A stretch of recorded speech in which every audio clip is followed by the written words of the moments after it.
ರಾಷ್ಟ್ರಕೂಟ, ಚಾಲುಕ್ಯ, ಬಹುಮನಿ, ಬಿಜಾಪುರದ ಆದಿಲ್ ಶಾಹಿ ವಂಶ ಹಾಗೂ ನಿಜಾಮರ ರಾಜವಂಶರು ಆಡಳಿತ ಮಾಡಿದ ಶತಮಾನದ ಯಾದಗಿರಿ ಕೋಟೆ ಇಂದು ಕುಸಿತದ ಅಂಚಿನಲ್ಲಿದೆ.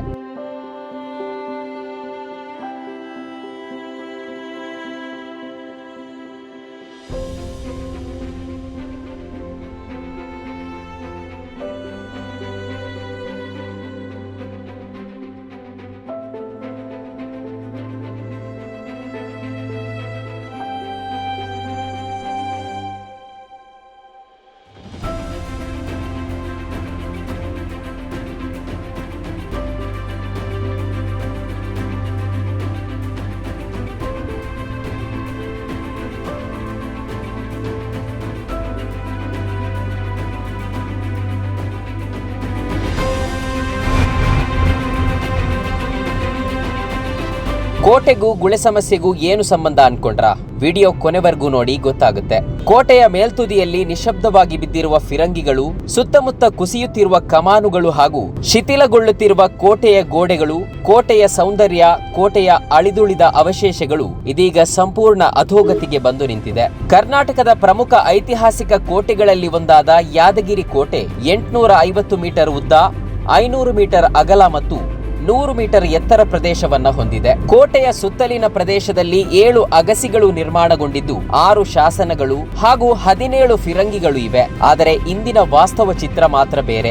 ಎಲ್ಲವೂ ಜಿಲ್ಲಾಡಳಿತ ಮತ್ತು ಜನಪ್ರತಿನಿಧಿಗಳ ನಿರ್ಲಕ್ಷ್ಯದಿಂದ ಈ ಇತಿಹಾಸದ ಕೋಟೆ ಅವನತಿ ಅಂಚಿನತ್ತ ಜಾರುತ್ತಿರುವುದು ಚಿಂತಾಜನಕವಾಗಿದೆ. ಕೋಟೆಯ ಮೇಲ್ಭಾಗದಲ್ಲಿ 3 ಪ್ರಾಚೀನ ಭುವನೇಶ್ವರಿ ದೇವಿ ದೇವಾಲಯ, ರಾಮಲಿಂಗೇಶ್ವರ ದೇವಾಲಯ ಮತ್ತು ಜೈನ ದೇವಾಲಯ ಇದೆ. ಜೊತೆಗೆ ಮಧ್ಯಕಾಲೀನ ಅವಧಿಯಲ್ಲಿ ನಿರ್ಮಿತವಾದ ಮಸೀದಿ ಹಾಗೂ ಆ ಕಾಲದ ನೀರಿನ ಬಳಕೆಗೆ ಸಂಬಂಧಿಸಿದ ಹಲವು ಬಾವಿಗಳು ಕೂಡ ಇಲ್ಲಿ ಕಾಣಿಸಿಕೊಳ್ಳುತ್ತವೆ. ಮದ್ಯದ ಬಾಟಲಿ ರಾಶಿ, ಪ್ಲಾಸ್ಟಿಕ್ ಕಸದ ರಾಶಿ, ರಾತ್ರಿ ವೇಳೆ ನಡೆಯುವ ಮದ್ಯಪಾನ ಹಾಗೂ ಅನೈತಿಕ ಚಟುವಟಿಕೆಗಳಿಂದ ಇಲ್ಲಿನ ಪರಿಸರ ಸಂಪೂರ್ಣ ದುರ್ಗಂಧಕ್ಕೆ ಒಳಗಾಗಿದೆ. ಬೆಳಗಿನ ಜಾವಕ್ಕೆ ಸುತ್ತಮುತ್ತ ಮಲಮೂತ್ರದ ತೀವ್ರ ವಾಸನೆ ಆವರಿಸಿಕೊಂಡಿದ್ದು, ಎಲ್ಲೆಡೆ ಒಡೆದ ಗಾಜಿನ ಬಾಟಲಿ ತುಂಡುಗಳಿಂದ ಪ್ರವಾಸಿಗರು ಇಲ್ಲಿ ಕಾಲಿಡೋದಕ್ಕೂ ಮುನ್ನವೇ ಹೆದರಿಕೆ ವ್ಯಕ್ತಪಡಿಸುತ್ತಿದ್ದು, ಸ್ಥಳೀಯರು ಕೂಡ ದಿನದಿಂದ ದಿನಕ್ಕೆ ಹೆಚ್ಚುತ್ತಿರುವ ಅನೈತಿಕ ಚಟುವಟಿಕೆಗಳ ಬಗ್ಗೆ ಗಂಭೀರ ಆಕ್ರೋಶ ವ್ಯಕ್ತಪಡಿಸುತ್ತಿದ್ದಾರೆ.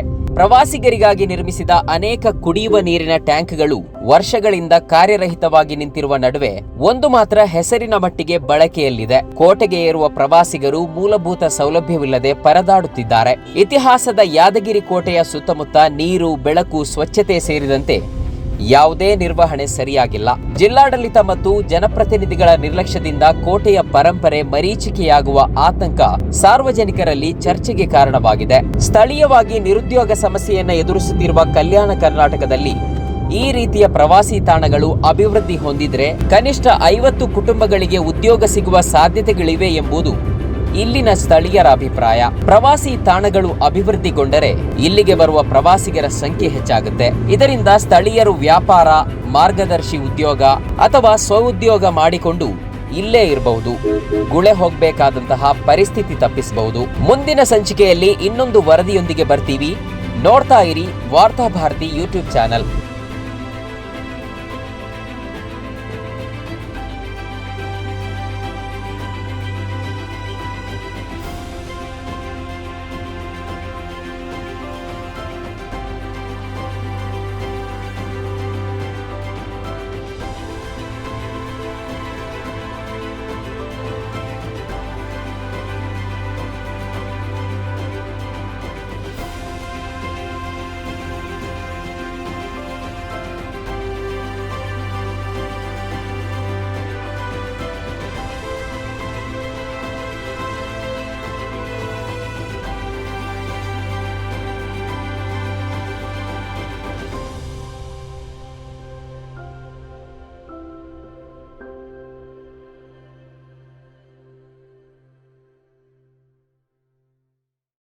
ಕಲ್ಯಾಣ ಕರ್ನಾಟಕದ ಮೂಲೆ ಮೂಲೆಯ ಜನರ ಧ್ವನಿಯಾಗುತ್ತಿದೆ ವಾರ್ತಾಭಾರತಿ. ನೀವಿನ್ನೂ ವಾರ್ತಾಭಾರತಿ ಯೂಟ್ಯೂಬ್ ಚಾನೆಲ್ ಸಬ್ಸ್ಕ್ರೈಬ್ ಮಾಡಿಲ್ಲ ಎಂದಾದರೆ ಈಗಲೇ ಕೆಳಗೆ ಕಾಣುವ ಸಬ್ಸ್ಕ್ರೈಬ್ ಬಟನ್ ಹಾಗೂ ಪಕ್ಕದ ಬೆಲ್ ಐಕನ್ ಒತ್ತಿ ಈ ನಿಮ್ಮ ಮಾಧ್ಯಮವನ್ನ ಬೆಂಬಲಿಸಿ ಪ್ರೋತ್ಸಾಹಿಸಿ. ಈ ಕಾರ್ಯಕ್ರಮ ನಿಮಗೆ ಇಷ್ಟವಾದರೆ ಲೈಕ್ ಮಾಡಿ, ನಿಮ್ಮ ಅಭಿಪ್ರಾಯಗಳನ್ನ ಕೆಳಗೆ ಕಮೆಂಟ್ ಮಾಡಿ. ಈ ವಿಡಿಯೋದ ಲಿಂಕ್ ಅನ್ನ ನಿಮ್ಮ ಬಂಧು ಮಿತ್ರರಿಗೆ ವಾಟ್ಸ್ಆಪ್ ಮಾಡಿ. ನೀವು ಹೀಗೆ ಮಾಡಿದಾಗ ನಿಮ್ಮ ಸಮಸ್ಯೆಗಳ ಈ ವಿಡಿಯೋ ಮತ್ತಷ್ಟು ಜನರಿಗೆ ತಲುಪಲಿದೆ. ಧನ್ಯವಾದಗಳು.